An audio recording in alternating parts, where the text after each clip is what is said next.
Hi guys, welcome back to another video. In this video I'm going to be talking through the process of creating this simple watercolour landscape.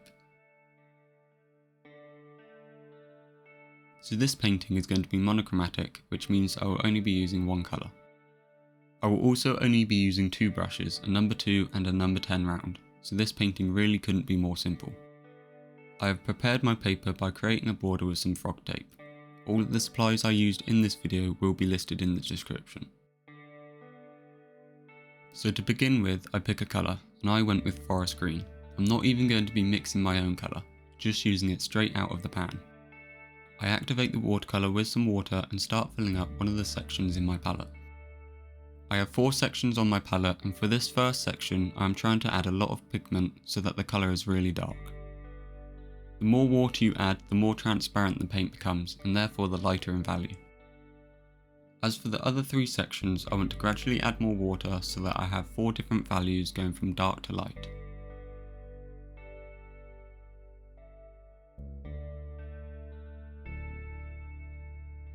Once we have our colours made, I use that now dirty water and wet my paper. This is going to add some slight colour, but also allow us to use the wet and wet technique. You don't want puddles of water on the paper, but the paper should glisten with water.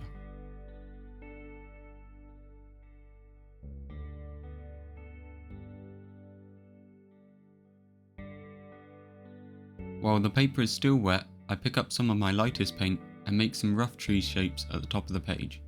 I don't overwork this and just let the paint do its own thing.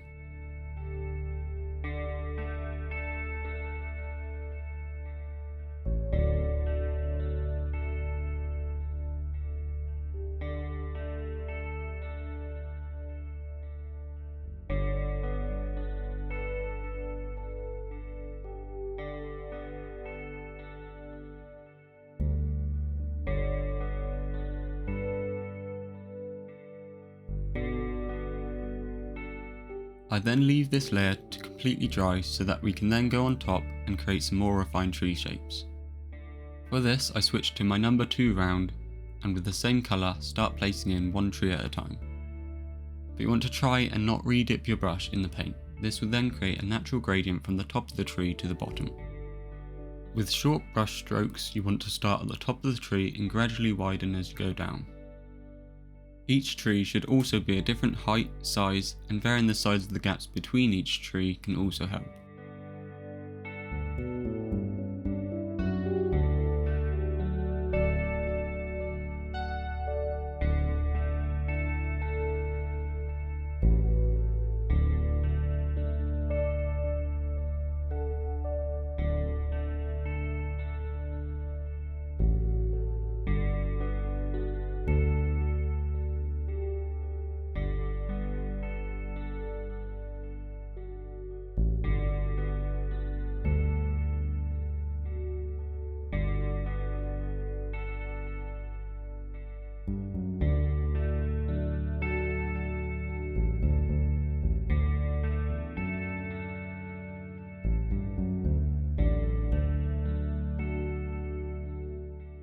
Once I had made my way across the paper, I then went back with some water and with circular motions I tried to blend the bottom of the tree slightly so that they fade into the paper.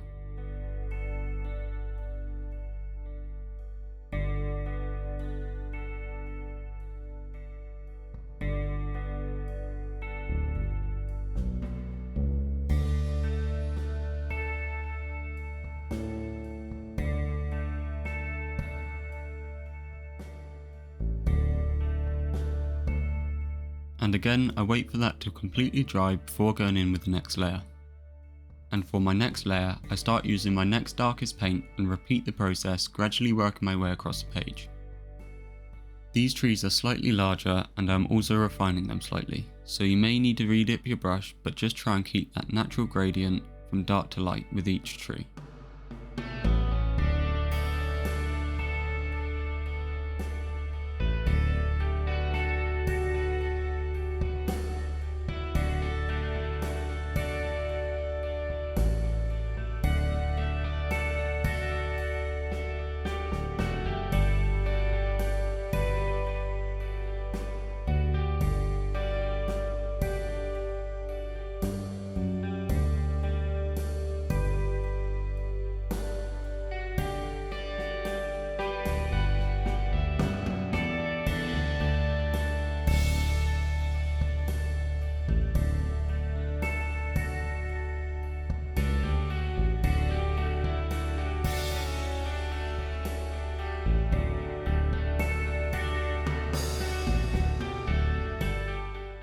Also, with each tree or every couple of trees, you want to take some water and blend out the bottom of the tree just like the last layer.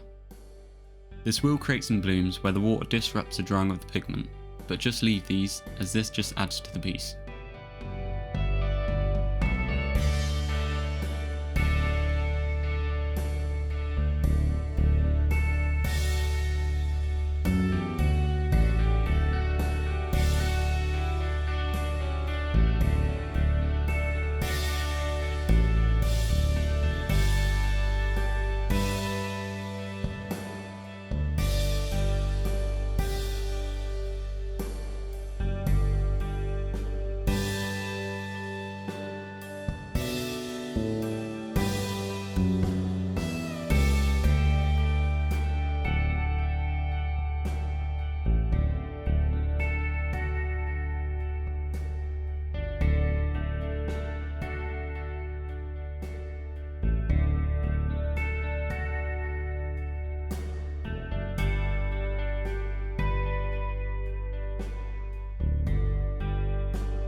Just like the past layer, I again make sure everything is dry and repeat the process with the next darkest colour.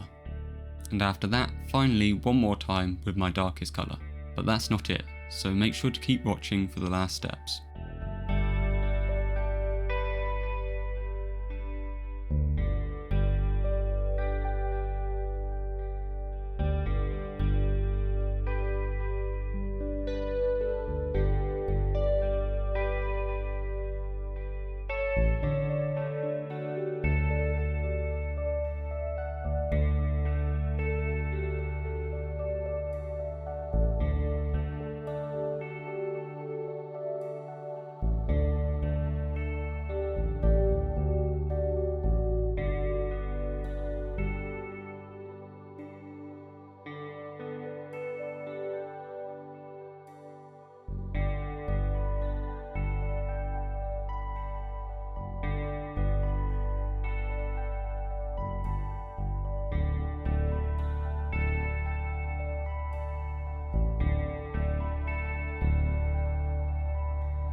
As you can see, we now have 4 distinct layers, one for each value of paint we mixed up in the beginning. So for my last few trees, I don't want to go across the entire page, but I just want to add a few singular trees. I think it's always a good idea to go with an odd number, so I went with 3. But for these trees, I used the paint directly out of the pan with minimal water, so that it was as dark as it could be.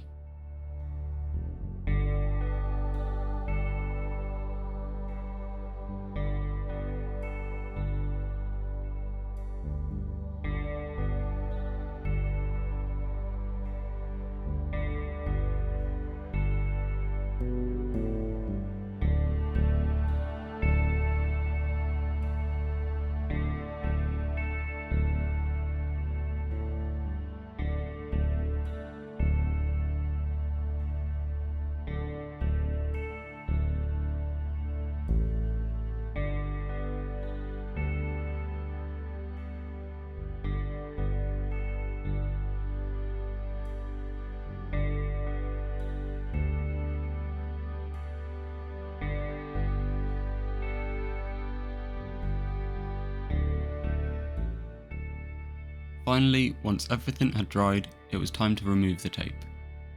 Now, although I have used frog tape in the past with no problem, it did tear the paper slightly in this situation, so you might want to test your tape first. But the tearing didn't ruin the painting because I always make sure to pull the tape away from the painting and not into it, as that could cause the paper to rip inwards.